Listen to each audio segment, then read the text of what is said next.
Je revenais de la Suisse après 12 années à travailler comme aide-soignante à Genève. 12 années de nuits blanches, de double service et de solitude dans un minuscule studio sous les toits. J'avais tout supporté pour offrir à ma fille Béatrice une vie stable, un appartement lumineux à Nice, près de la mer, un endroit où elle n'aurait jamais à s'inquiéter de rien. Nous avions prévu que j'arriverais à 22 heures. Elle devait venir me chercher à l'aéroport avec mon petit-fils Maxime, que je ne connaissais qu'à travers des écrans depuis sa naissance. Mais, à Genève, une employée de la compagnie aérienne m'avait proposé un vol plus tôt. J'avais accepté aussitôt. J'avais imaginé la surprise, son sourire, le regard émerveillé de Maxime. J'étais montée dans l'avion avec le cœur vif, comme celui d'une jeune fille. À 17 heures passées, j'étais dans un taxi qui longeait la promenade des Anglais. Le soleil de fin d'après-midi baignait la mer d'une lumière dorée. Nice semblait presque irréelle, belle, chaleureuse. Lorsque le taxi s'arrêta devant l'immeuble moderne où vivait Béatrice, j'ai senti mes mains trembler d'émotion. Je connaissais l'adresse par cœur, c'était le fruit de tous mes sacrifices. Le bâtiment n'avait pas de gardien, mais un digicode. Béatrice m'avait donné le code des mois plus tôt, au cas où. Je le tapais doucement. La porte s'ouvrit sans un bruit. Je me glissai dans le hall, mes valises traînant derrière moi, puis dans l'ascenseur jusqu'au 4e étage. Devant la porte de l'appartement, je me suis arrêtée un moment pour savourer cet instant. Je voulais crier « Surprise !» comme dans les films. Je voulais la serrer si fort que tous nos ans de manque s'effaceraient d'un seul coup. J'ai tourné la clé lentement pour ne pas faire de bruit. La serrure a cliqué. J'ai entrouvert la porte, sourire près sur les lèvres. Mais le sourire s'est brisé net. Une voix d'homme résonnait dans l'appartement. Une voix que je ne connaissais que par les photos où il souriait, le bras autour de ma fille. « Tu es vraiment incapable, Béatrice. Tu veux que je recommence ce soir ?» J'ai figé. J'ai senti mon ventre se nouer tellement fort que j'en ai eu la nausée. Avançant de quelques pas, je me suis arrêtée au niveau du couloir. La cuisine était visible par la porte à moitié ouverte. Et là, je l'ai vue. Ma fille, à genoux par terre, en train d'essuyer du vomi sur le carrelage beige, ses mains tremblantes, sa respiration courte comme celle d'une personne en danger. Béatrice, ma fille si douce, si fière, si lumineuse, avait le visage tiré, les joues creuses. Elle semblait avoir pris 15 ans en quelques mois. Derrière elle, debout, une bouteille de bière à la main, se tenait son mari, Romain. Il la dominait du regard, arrogant, menaçant. Je n'arrivais pas à respirer. Je voulais hurler, me jeter sur lui, protéger ma fille, comme une lionne protège son petit, mais mes jambes refusaient de bouger. Je ne comprenais rien. Comment cette scène pouvait-elle être réelle? Comment ce foyer que j'avais rêvé tranquille et heureux était devenu cela? Romain a soudain tourné la tête.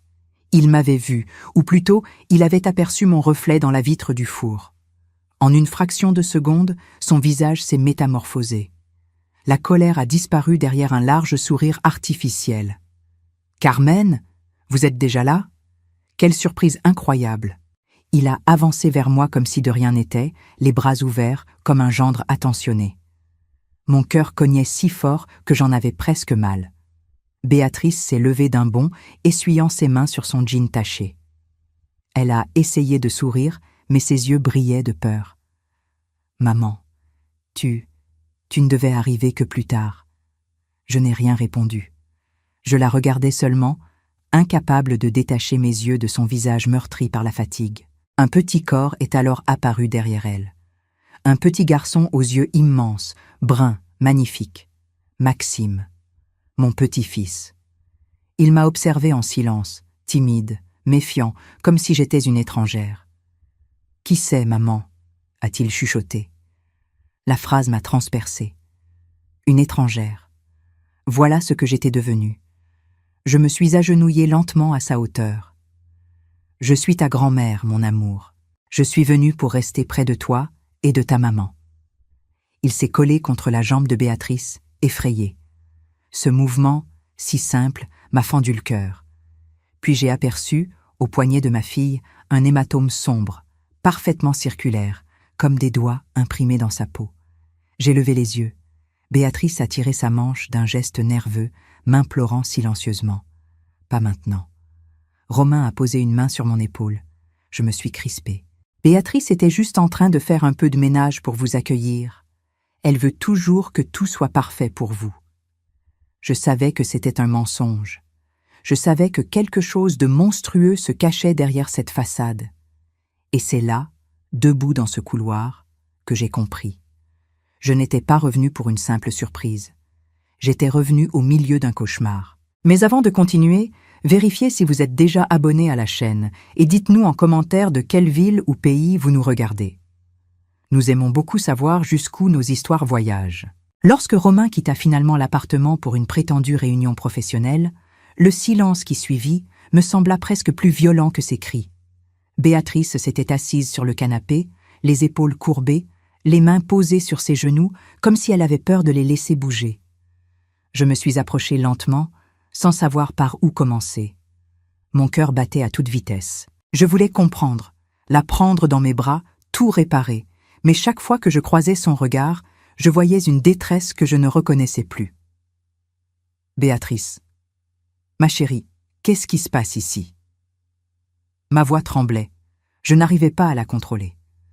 Elle inspira profondément, puis détourna les yeux. Ce n'est rien, maman, rien du tout. Tu t'imagines des choses. Je me suis assise près d'elle, pas trop près, comme si le moindre geste pouvait la briser. Et ton poignet, les marques, tu veux vraiment me faire croire que... Elle se leva d'un bond, les yeux soudain remplis de colère. Maman, s'il te plaît, arrête, ce n'est pas le moment. Son ton me glaça. Ce n'était plus ma Béatrice rieuse, passionnée, celle qui discutait politique avec moi pendant des heures. C'était une femme éteinte, nerveuse, comme si chaque mot pouvait déclencher une bombe. Béatrice, je suis ta mère. Tu peux me parler. Je suis là. Elle éclata d'un rire sans joie. Où étais-tu quand j'avais besoin de toi? Quand je ne dormais plus? Quand je pleurais toute la nuit en serrant Maxime contre moi parce que j'avais peur de ce que mon esprit pouvait me faire faire? Je restai bouche ouverte. Un frisson glacé me parcourut la nuque. Elle avança vers moi, le visage tremblant d'une colère mêlée de chagrin. Tu sais ce que c'est la dépression postpartum, maman? Tu sais ce que c'est de ne plus reconnaître son propre bébé, de penser que l'on est un danger pour lui?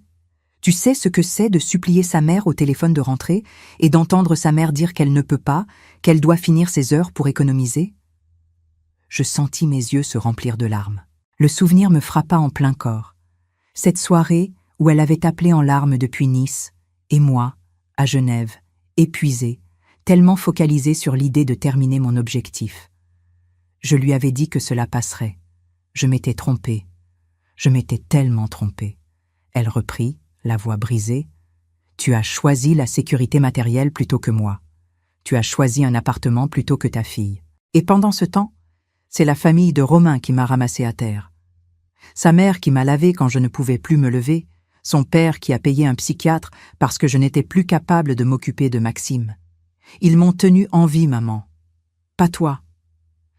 Je reçus chaque mot comme un coup de poing. Béatrice, je ne savais pas. Oui, tu ne savais pas, parce que tu n'étais pas là. Elle se laissa retomber sur le canapé, épuisée par sa propre confession. Ses mains tremblaient encore. Je voulus m'approcher, mais elle recula légèrement, comme si ma présence la blessait. Ce que tu as vu tout à l'heure... Elle inspira longuement. Romain ne voulait pas que tu arrives maintenant. Il est stressé, il travaille beaucoup. Et moi, je suis maladroite. Je renverse souvent des choses. Je ne mérite pas toujours sa patience. J'ai ouvert la bouche, horrifiée. Les mots ne sortaient pas. Elle croyait vraiment cela. Elle le défendait encore. C'était la première fois que je voyais de mes propres yeux la prison invisible où elle était enfermée. Le lendemain matin, pendant qu'elle emmenait Maxime à l'école, je pris rendez-vous avec une psychologue spécialisée en violence conjugale, la docteure Marianne Costa. Son cabinet donnait sur une petite ruelle calme. Quand je suis entrée, ma voix se brisa presque immédiatement. Je lui ai raconté tout ce que j'avais vu, tout ce que j'avais compris, tout ce que je craignais. Elle m'écoutait avec une attention calme et douloureuse. « Madame Olivier, ce que vit votre fille porte un nom. Cela s'appelle l'emprise. C'est une relation où la victime devient incapable de percevoir la réalité telle qu'elle est, parce que son esprit a survécu en réinventant l'histoire pour ne pas s'effondrer. Votre fille ne défend pas son mari. Elle défend la seule logique qui lui permet de tenir debout. J'ai pleuré en silence pendant qu'elle parlait. Si vous la confrontez maintenant, vous la perdrez. Elle se détournera de vous pour se protéger de la douleur. La seule chose que vous pouvez faire, c'est reconstruire lentement sa confiance, pas à pas, geste après geste, jusqu'à ce qu'elle se sente suffisamment en sécurité avec vous pour reconnaître l'évidence. Lorsque je suis sorti du cabinet, j'avais l'impression d'avoir vieilli de 10 ans, mais j'avais un plan, un vrai. Ce soir-là, je préparais le gâteau de carottes que Béatrice adorait quand elle était petite. L'odeur sucrée remplit l'appartement. Elle entra dans la cuisine, intriguée. « C'est la recette de mamie Irène ?» demanda-t-elle d'une petite voix. « La même. Tu veux goûter ?» Elle hocha la tête, et, pour la première fois depuis mon arrivée, je vis un mince sourire, fragile mais réel. Je compris ce soir-là que, pour sauver ma fille, il faudrait commencer par lui rendre un peu de douceur, un morceau de normalité, un lieu où sa peur pouvait respirer. Les jours qui suivirent furent étrangement silencieux. Je marchais dans l'appartement comme sur du verre brisé, chaque geste mesuré, chaque parole pesée, suivant les conseils de la docteure Marianne. Je devais reconstruire un lien solide avec Béatrice, pierre après pierre, sans la brusquer. Mais pendant ce temps, je voyais la violence monter comme une vague sombre. Romain devenait de plus en plus nerveux, de plus en plus exigeant, de plus en plus agressif dans ses murmures acides. Béatrice se recroquevillait comme si chaque respiration pouvait le déranger. Une nuit, alors que je croyais tout le monde endormi, j'entendis un claquement sec dans la cuisine. Je me suis levée sans faire de bruit. Béatrice était accroupie, ramassant des morceaux d'un bol brisé, les mains tremblantes. Romain, encore une fois, tenait une bouteille dans une main et l'humiliait en chuchotant, mais violemment. Je sentais la rage me brûler de l'intérieur. Je voulais l'arracher à lui, mais je savais que si j'intervenais de front, tout s'effondrerait. Le lendemain matin, j'ai fait ce que je n'aurais jamais imaginé faire dans ma vie. J'ai pris rendez-vous avec une avocate spécialisée en violence conjugale, maître Lucie Mendès. Son cabinet à Nice donnait sur un boulevard calme. Lorsque je suis entrée, je tremblais encore d'avoir gardé tout cela pour moi. Elle m'a écoutée sans m'interrompre, son regard vif, analytique. « Madame Olivier, ce que vous décrivez correspond à un cycle de violence psychologique et physique.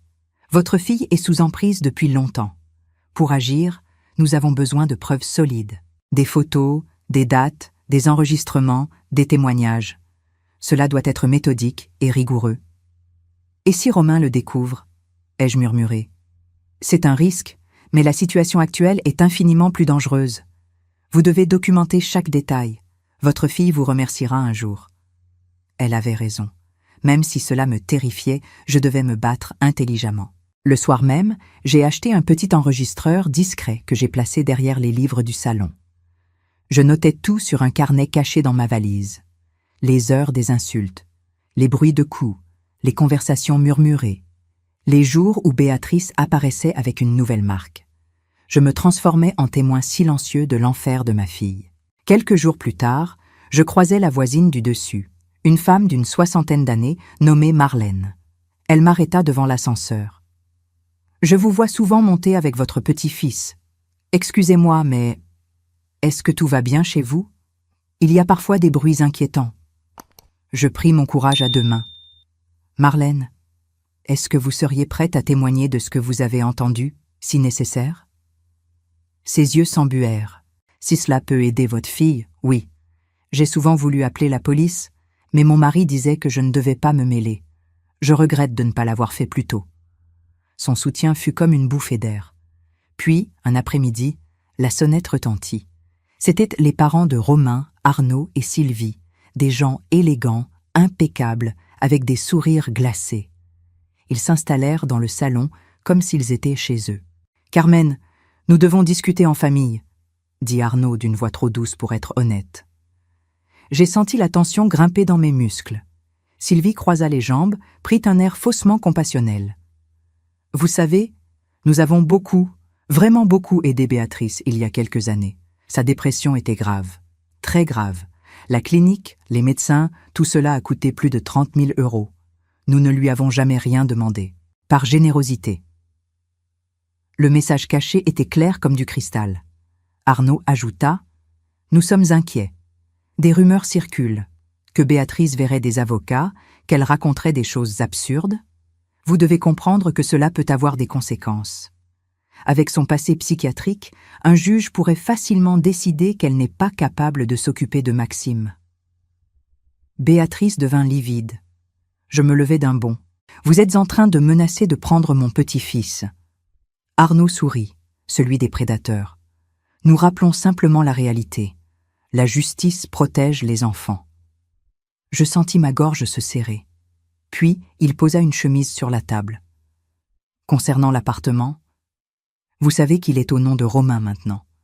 Vous lui avez fait un très beau cadeau. J'ouvris le document, une signature, la mienne, une date où j'étais encore en Suisse. Ceci est un faux, murmurai-je. Alors accusez un notaire de fraude, Carmen. Bonne chance pour prouver cela. Quand ils quittèrent l'appartement, j'avais l'impression que les murs se resserraient autour de nous. Je regardais Béatrice s'effondrer sur le canapé, en larmes. C'est ce soir-là que je compris que nous étions entrés dans une vraie guerre.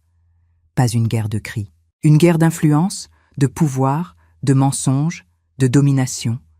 Une guerre où les plus riches écrasèrent les plus fragiles sans jamais salir leurs mains. Et j'ai juré, en silence, que je ne laisserai plus jamais personne détruire ma fille. Jamais. Les 2 semaines qui suivirent furent une spirale de tension, de peur et de silence forcé. Romain devenait plus nerveux, les parents plus présents, et Béatrice disparaissait un peu plus chaque jour, dans une brume de culpabilité et de terreur. Maître Lucie Mendès préparait notre dossier avec minutie. Elle avait réuni photos, enregistrements, témoignages, certificats médicaux. Tout semblait solide, presque irréfutable. « Nous allons demander une ordonnance de protection en urgence », m'avait-elle dit. Avec ces preuves, le juge aux affaires familiales devra agir. J'avais voulu y croire. J'avais voulu me dire qu'en France, un pays civilisé, une femme battue serait protégée. Mais je n'étais pas encore préparée à ce que nous allions affronter. Le jour de la demande, Maître Mendès se présenta au tribunal de Nice avec notre dossier. 48 heures plus tard, elle me téléphona. Sa voix était tendue. « Carmen, le juge aux affaires familiales demande une expertise psychiatrique complémentaire avant de statuer. Cela va prendre au moins 3 semaines. » J'ai ressenti une vague froide remonter jusqu'à ma gorge. « Comment cela, 3 semaines? Avec toutes ces preuves, il l'a vue couverte de bleu, il a les enregistrements. » Il invoque la nécessité d'évaluer la situation psychologique globale de Béatrice avant de prendre une décision. C'est une procédure administrative. Elle fit une courte pause. Et l'avocat des Santos est très influent. Il a déposé un contre-rapport suggérant que Béatrice pourrait s'auto-mutiler. Je n'ai rien dit. Je n'ai même pas pleuré. Je me suis juste assise par terre dans la cuisine, les mains sur les cuisses, incapable de comprendre comment un système entier pouvait nous abandonner. Le soir même, Romain rentra furieux. Il avait été averti par son avocat. Je le vis dans son regard. Béatrice aussi. Elle devint blanche comme la craie. Il saisit son bras d'une poigne de fer.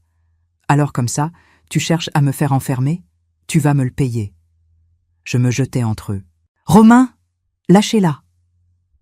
Il me poussa violemment contre le mur. Je perdis l'équilibre et ma tête cogna le sol. Ma vision se brouilla.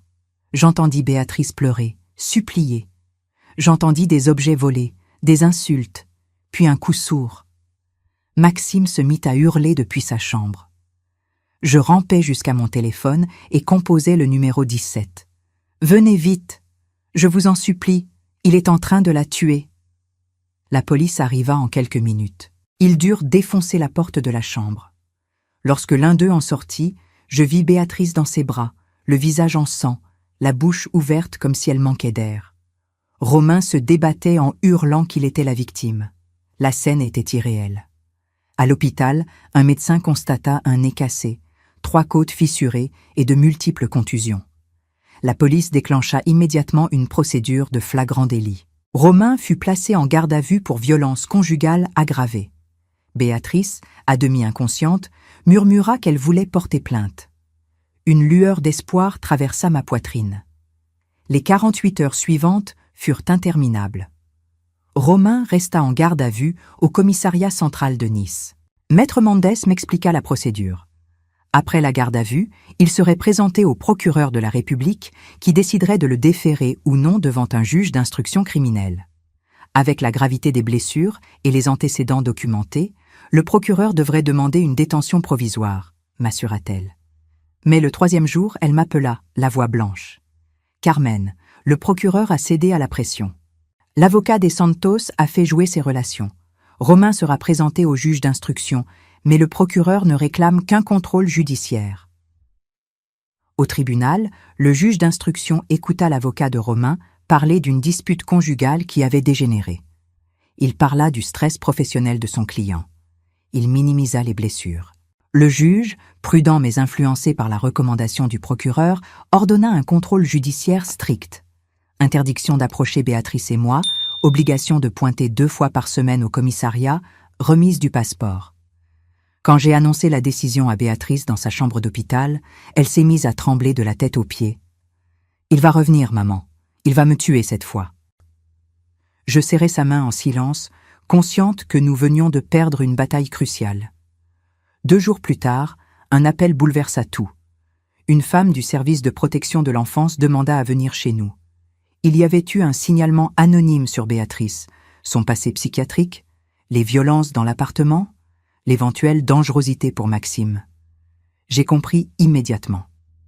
Les Santos attaquaient au cœur. Lorsque l'assistante sociale entra dans notre salon, je reconnus ce regard professionnel, neutre, qui vous dissèque sans un mot. Elle parla longuement avec Béatrice, observa Maxime, inspecta les pièces. À la fin, elle soupira. Je suis partagée. Votre petit-fils semble en sécurité avec vous, mais le contexte est objectivement instable. Le juge des enfants devra se prononcer. Une mesure provisoire sera probablement nécessaire. « Vous n'allez pas l'éloigner de nous ?» demandai-je, la gorge sèche. Elle ne répondit pas. C'était pire qu'une réponse.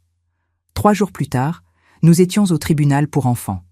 Arnaud et Sylvie étaient là, impeccables, séduisants, presque théâtraux.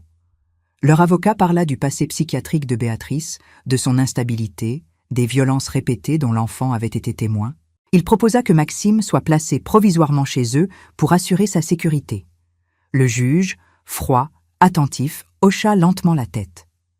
Lorsque maître Mendes présenta nos preuves contre Romain, il les écouta avec attention, mais resta préoccupé par l'état psychologique de Béatrice. À la fin, il prit une décision qui me glaça le sang.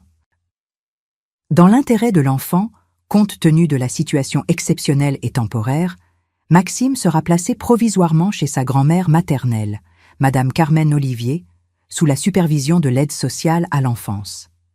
Béatrice bénéficiera d'un droit de visite quotidien, mais ne pourra héberger l'enfant tant qu'un suivi psychiatrique complet n'aura pas été réalisé. Mesure provisoire, sujette à réévaluation dans les prochaines semaines. Béatrice poussa un cri étranglé. Ce n'était pas la séparation totale que les Santos espéraient, mais c'était une humiliation dévastatrice. On lui retirait son propre fils alors qu'elle était la victime. Les semaines qui suivirent furent un véritable gouffre. Maxime vivait officiellement avec moi, mais Béatrice venait chaque jour. Elle ne parlait presque plus, ne mangeait pas, ne dormait que par épuisement. Les Santos, furieux de ne pas avoir obtenu la garde, demandèrent un droit de visite. Le juge l'accorda, mais au point rencontre, un espace neutre supervisé. Les premières visites furent un calvaire. Sylvie et Arnaud arrivaient impeccables, jouant les grands-parents aimants devant l'éducatrice. Dès qu'elle détournait le regard, Sylvie murmurait à Maxime que sa maman était malade, que bientôt il viendrait vivre chez eux pour toujours. Maxime revenait confus, angoissé, demandant pourquoi il ne pouvait pas dormir chez sa mère. Une nuit, je trouvais Béatrice dans la salle de bain, le regard vide, debout devant le miroir, un morceau de verre à la main. Je compris trop vite ce qu'elle essayait de faire. « Béatrice, lâche cela !» Elle éclata en sanglots, s'effondra dans mes bras. « Maman, je ne peux plus, je n'y arrive plus. Ils ont gagné. J'ai appelé une ambulance. Elle fut admise en unité psychiatrique pour 72 heures. Pendant 3 jours, j'ai vécu chaque minute en apnée. Les Santos utilisèrent immédiatement son hospitalisation pour demander la révision de la mesure de placement. Lorsque Maître Mendes m'annonça que le juge maintenait Maxime chez moi mais prolongeait la période d'évaluation, j'ai senti mes jambes céder. L'injustice devenait presque inhumaine. Un soir, alors que je préparais un thé sans conviction, j'ai reçu un appel de mon ami en Suisse. « Carmen, tu as tout fait.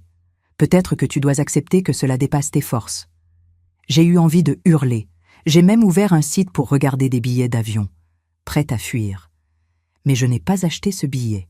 Pas encore. Le lendemain matin, mon téléphone sonna. C'était Maître Mendes, et dans sa voix, il y avait une tension différente, presque vibrante. « Carmen, venez à mon cabinet immédiatement.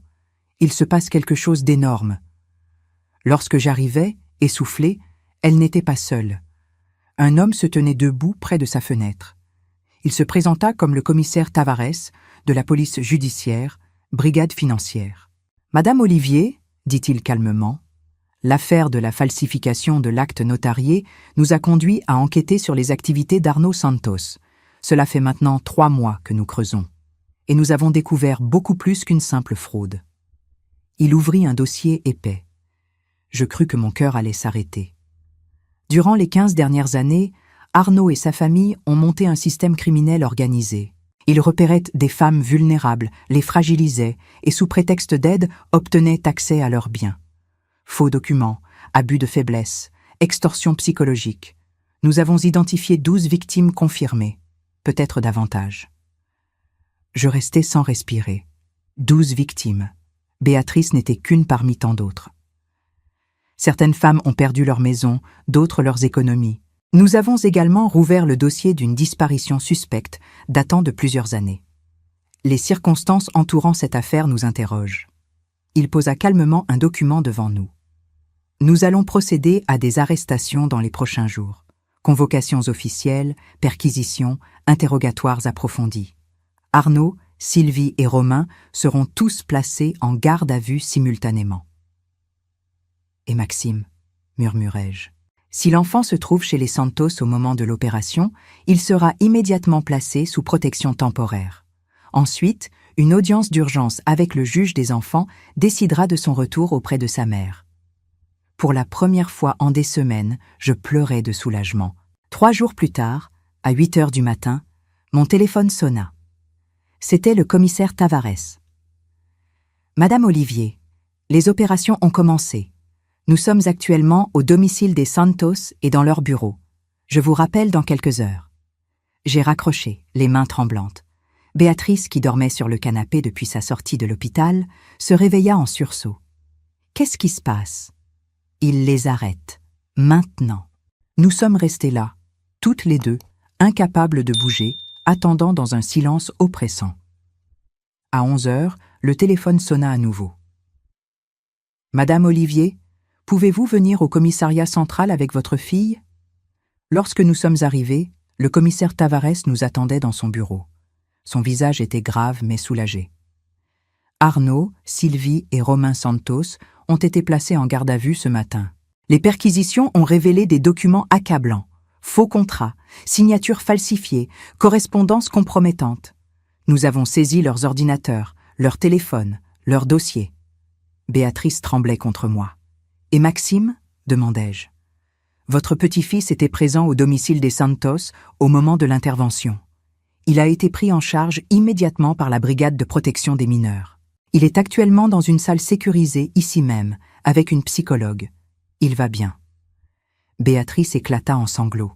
« Je peux le voir ?»« Pas encore. Le juge des enfants a convoqué une audience d'urgence pour demain matin. Compte tenu des arrestations et des charges qui pèsent contre la famille Santos, il est très probable qu'il autorise le retour immédiat de Maxime auprès de vous, avec Madame Olivier comme garante. » Cette nuit-là fut la plus longue de ma vie. Nous savions que Maxime était en sécurité, mais nous ne pouvions pas le toucher, le serrer dans nos bras. Le lendemain, à 9 heures, nous étions au tribunal pour enfants. Cette fois, les Santos n'étaient pas là. Leur siège restait en vide. Leur avocat, Blême, tentait de minimiser les accusations. Le juge des enfants écouta le rapport de la police, les conclusions de la psychologue qui avait vu Maxime, puis regarda Béatrice longuement. « Madame, votre fils a besoin de vous. Les circonstances exceptionnelles qui ont justifié le placement provisoire n'existent plus. Je lève la mesure immédiatement. Maxime vous est rendu sous la responsabilité de votre mère avec un suivi par l'aide sociale à l'enfance pendant 3 mois. » Béatrice s'effondra sur sa chaise, pleurant sans retenue. Quelques minutes plus tard, une porte s'ouvrit. Un éducateur tenait Maxime par la main. Dès qu'il vit Béatrice, il se précipita vers elle en criant « Maman !» Elle le souleva, le serra contre elle comme si elle ne voulait plus jamais le lâcher. « Je suis là, mon amour, je suis là. Je viens te chercher. Je suis tellement désolée. » Je m'approchai et les enveloppais tous les deux de mes bras. Nous pleurions toutes les 3, enfin réunies. Les mois suivants furent un long chantier de reconstruction. Les Santos furent jugés et condamnés à de lourdes peines pour escroquerie, abus de faiblesse, faux et usage de faux. Leurs biens furent saisis. Leurs victimes, enfin, reconnues. Romain fut condamné séparément pour violence conjugale aggravée. Béatrice récupéra officiellement la garde complète de Maxime. Nous suivions toutes les deux une thérapie intensive. Maxime aussi fut accompagné par une psychologue spécialisée pour traiter ses cauchemars et ses peurs. Mais il riait à nouveau. Il courait dans l'appartement. Il jouait au foot dans le couloir. La vie reprenait sa place. Un jour, alors que nous rentrions du marché, Béatrice s'arrêta net dans la rue. Elle me regarda longuement. « Maman, tu m'as sauvée. Tu nous as sauvés. » Je lui ai souri, les yeux brillants. Cela m'a coûté chaque morceau de courage que j'avais. Mais je recommencerai 1000 fois. Elle a serré ma main. Libre, même avec des cicatrices, c'est déjà une victoire. Oui, une victoire imparfaite, fissurée, mais une victoire réelle. Et aujourd'hui, si vous écoutez mon histoire, c'est parce que je veux que personne ne traverse cela seul. La liberté a un prix, parfois terrible, mais elle reste la seule voie possible. Si cette histoire a touché votre cœur, répondez ici dans les commentaires. À ma place, qu'auriez-vous fait? N'oubliez pas de regarder la prochaine vidéo qui apparaît sur votre écran. Elle apporte un rebondissement surprenant et émouvant qui vous captivera du début à la fin.